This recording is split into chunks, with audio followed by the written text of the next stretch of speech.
दोस्तों आज के सेशन में आपको रेलवे सेक्टर का बजट यहाँ पर अनाउंस होता हुआ देखने को मिला। आप सभी को मैं बता दूँ बजट कितना आया, वैसे तो ऑलमोस्ट सभी को पता ही है, लेकिन जिसको नहीं पता उनके लिए आप देख सकते हो रेलवे ने अपनी कैपिटल स्पेंडिंग का जो प्लान है उसको 2,93,000 करोड़ कर लिया है। और यहाँ पर जो रेलवे का आउटले बना वो बना है 2,78,000 करोड़ का।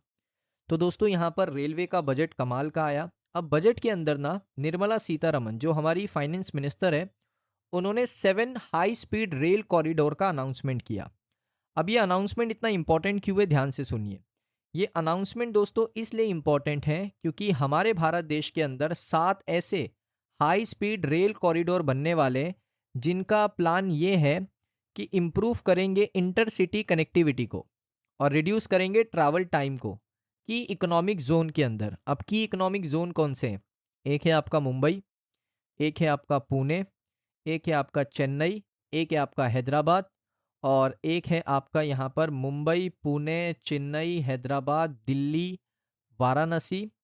तो ये सारे दोस्तों यहाँ पर की इकोनॉमिक जोन है। As per Indian government data भी यही कहता है, मुंबई, पुणे, चेन्नई, हैदराबाद, दिल्ली और वाराणसी की इकोनॉमिक जोन है, और सिलीगुड़ी भी।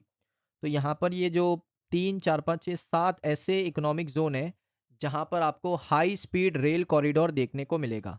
अब यहाँ पर मैं थोड़ी कनेक्टिविटी आपको बता देता हूँ। देखिए सबसे पहली कनेक्टिविटी होगी आपकी मुंबई टू पुणे। मुंबई से पुणे कनेक्टिविटी होगी, यहाँ पर एक हाई स्पीड रेल कॉरिडोर बनेगा। फिर पुणे से हैदराबाद के लिए एक रेल कॉरिडोर बनाया जाएगा, हैदराबाद से बेंगलोर, हैदराबाद से यहाँ पर चेन्नई, चेन्नई से बेंगलोर, दिल्ली टू वाराणसी और वाराणसी से सिलीगुड़ी। तो आप कह सकते हो कि यहाँ पर जो की इम्पॉर्टेंट इकोनॉमिक जोन है, और ट्रैवल भी लोग ज़्यादातर इन्हीं सिटीज़ में करते हैं। कोई मुंबई में रहता है तो पुणे जाना चाहता है, पुणे से किसी को हैदराबाद जाना है वो भी जा सकता है, हैदराबाद से बेंगलोर, हैदराबाद से चेन्नई भी अवेलेबल है, चेन्नई टू बेंगलोर, दिल्ली टू वाराणसी, वाराणसी से सिलीगुड़ी तक ये कनेक्टिविटी होगी जिसमें पैसेंजर भी ट्रैवल कर पाएंगे। और यहाँ पर जो की इकोनॉमिक जोन है, इसका मतलब है यहाँ पर लोग प्रोडक्ट बहुत ज़्यादा मंगाते हैं दूसरे सिटीज़ से। कोई मुंबई में बैठा है उसको दिल्ली से प्रोडक्ट चाहिए तो वो बिल्कुल आसानी से मंगा सकता है। कोई पुणे में बैठा है उसको हैदराबाद से प्रोडक्ट चाहिए तो बड़े आसानी से मंगा सकता है। तो डूइंग ऑफ बिजनेस इजी हो जाएगा रेल कॉरिडोर अगर बनते हैं तो। लेकिन दोस्तों आज की इस वीडियो का ये टॉपिक है कि इस अनाउंसमेंट के बाद मैं आपके लिए लेकर आया हूँ 3 क्वालिटी स्टॉक, जो दोस्तों यहाँ पर 2026 में इस अनाउंसमेंट के बाद मल्टी बैगर भी साबित हो सकते हैं। अब दोस्तों जल्दी से मैं आपको बता देता हूँ कौन से ये 3 शेयर है। सबसे पहला शेयर है आपका IRFC। अब आप पूछोगे IRFC क्यों? देखिए जब भारत देश में हाई स्पीड रेल कॉरिडोर बन रहा है वो भी 7, तो उसमें इंडियन रेलवे का की फाइनेंसर हमेशा से रहा है IRFC। मोनोपोली इनका बिजनेस में। तो जो प्रोजेक्ट्स होंगे, जो कॉरिडोर बनेंगे, उनको फाइनेंस करने का काम कौन करेगा? Indian railway finance corporation limited. देखिए हाई स्पीड रेल प्रोजेक्ट बन रहा है, उसका प्राइमरी फाइनेंसर IRFC है, साथ में capex plus long term borrowing इनके पास अवेलेबल है, स्टेबल अर्निंग है, डिविडेंड आपको प्रोवाइड करता है, long term strong PSU player है दोस्तों ये।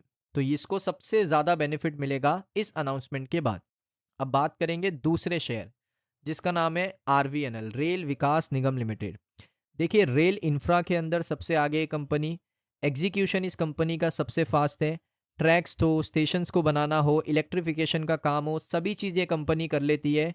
न्यू कॉरिडोर के अंदर दोस्तों इनको ऑर्डर मिल सकता है कॉरिडोर बनाने का, और ये एग्जीक्यूशन में बहुत ही अच्छा PSU कंपनी है। थोड़ा इसके बारे में डिटेल आप देख लो। यहाँ पर आप देखोगे RVNL, ये कंपनी का जो बिजनेस है वो इम्प्लीमेंट करता है various types of rail infrastructure. इसी की तो मैं बात कर रहा हूँ। ये कंपनी दोस्तों रेल इंफ्रास्ट्रक्चर के अंदर बहुत अच्छी कंपनी है। उसके साथ देख सकते हो गॉच कन्वर्जन हो गया, नई लाइन बनाना हो गया, रेलवे का इलेक्ट्रिफिकेशन हो गया, ब्रिजेस बनाती है कंपनी। इसका मतलब है कि जब नया कॉरिडोर बनेगा तो नई लाइन तो बिछानी पड़ेगी, रेलवे का जो ट्रैक होता है वो नया तो बिछाना पड़ेगा ना। इलेक्ट्रिफिकेशन भी करना पड़ेगा, वो भी RVNL कर लेता है, और ब्रिजेस भी बनाने पड़ेंगे कॉरिडोर में तो वो भी RVNL कर लेता है। साथ में यहाँ पर इनका प्रोडक्शन भी अच्छा है, और इनका जो एग्जीक्यूशन है वो भी काफ़ी कमाल का है। तो ये भी एक टॉप क्वालिटी PSU है रेलवे के अंदर। तीसरा कंपनी मैं आपके लिए दोस्तों लेकर आया हूँ रेलटेल। अब रेलटेल अगर आप देखोगे ना, इस कंपनी के बारे में ज़्यादा नहीं बताऊंगा, मैं आपको थोड़े से ये कंपनी करती क्या है वो बता देता हूँ। देखिए, ये कंपनी का काम है creating nation wide broadband and VPN services. सबसे पहला इनका ये काम है। उसके बाद मल्टीमीडिया नेटवर्क, और ये रेलवे को मॉडर्नाइज करने में ना बहुत मदद कर सकता है इंडियन रेलवे की, क्योंकि इनका काम एक ही ये है कि ये मॉडर्नाइज करते हैं ट्रेन को और उसके कंट्रोल ऑपरेशंस को। सेफ्टी सिस्टम के ऊपर काम करते हैं, कवच 4.0। आपने सुना होगा सरकार सेफ्टी के ऊपर बहुत स्पेंड करने वाली है, तो अगर सेफ्टी के ऊपर स्पेंड हो रहा है तो ये कंपनी सेफ्टी सरकार को प्रोवाइड कर सकती है, इंडियन रेलवे को प्रोवाइड कर सकती है। तो इस वजह से साथ में ये नवरत्न पीएसयू है, आईआरएफसी, और ये नवरत्न पीएसयू है। तो इसमें आपको बिल्कुल चिंता करने की ज़रूरत नहीं है। और साथ ही साथ इन्होंने बहुत सारे मेजर कमर्शियल प्रोजेक्ट्स भी कंप्लीट कर चुके हैं। तो ये भी एक कंपनी ऐसी है जो यहाँ पर इन अ लॉन्ग रन बहुत अच्छा परफॉर्म कर सकती है। और 7 रेलवे कॉरिडोर बनने की जब खबर आई तो ये कंपनी का शेयर भी ऊपर गया, आईआरएफसी का शेयर भी ऊपर गया था, आरवीएनएल भी ऊपर गया। बाद में मार्केट ने यहाँ पर बहुत ही नीचे आया मार्केट, तो उसके साथ साथ ये तीनों शेयर भी नीचे आए। एक और मैं आपको शेयर बता देता हूँ। तो ये शेयर भी दोस्तों बहुत इंपॉर्टेंट है। कंपनी का नाम है जुपिटर वैगन लिमिटेड। अब इस कंपनी का काम आप देखिए, यहाँ पर commercial engineering body builders company limited is primarily involved in the business of manufacturing metal fabrication comprising load bodies for commercial vehicle rail freight wagons। अब दोस्तों रेल कॉरिडोर बन रहा है, हाई स्पीड रेल कॉरिडोर बन रहा है, तो high speed train भी तो बनेगी, और वो ट्रेन बनाने के लिए जुपिटर वैगन लिमिटेड एक बहुत ही इंपॉर्टेंट भूमिका यहाँ पर निभा सकता है। तो इस वजह से ये भी कंपनी दोस्तों इंपॉर्टेंट कंपनी है। जब रेलवे कॉरिडोर बन रहा है, वो भी हाई स्पीड रेल कॉरिडोर बन रहा है, तो उसमें बुलेट ट्रेन भी इन्वॉल्व होगा। उसमें दोस्तों वंदे भारत का स्लीपर कोच, जिसकी स्पीड बहुत अच्छी है, 160 किलोमीटर पर आवर की स्पीड पे वो चलता है। तो उस वजह से यहाँ पर मैंने ये स्टॉक को भी इन्वॉल्व कर दिया है। तो ये टॉप 4 क्वालिटी शेयर है, IRFC, RVNL, RailTel, Jupiter Wagon. ये 4 क्वालिटी शेयर मैं आपको बता रहा हूँ। इनको एनालिसिस करिए, कोई बाय सेल का रिकमेंडेशन नहीं है, एनालिसिस करिए।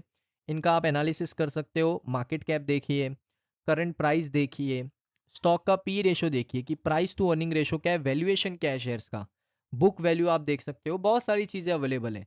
फाइनेंशियल्स आप देख सकते हो, कंपनी के फाइनेंशियल्स की ग्रोथ हो रहा है या नहीं हो रहा है। प्रॉफिट एंड लॉस आप देखिए, बैलेंस शीट आप देखिए, कंपनी का कैश फ्लो नेगेटिव है या पॉजिटिव है।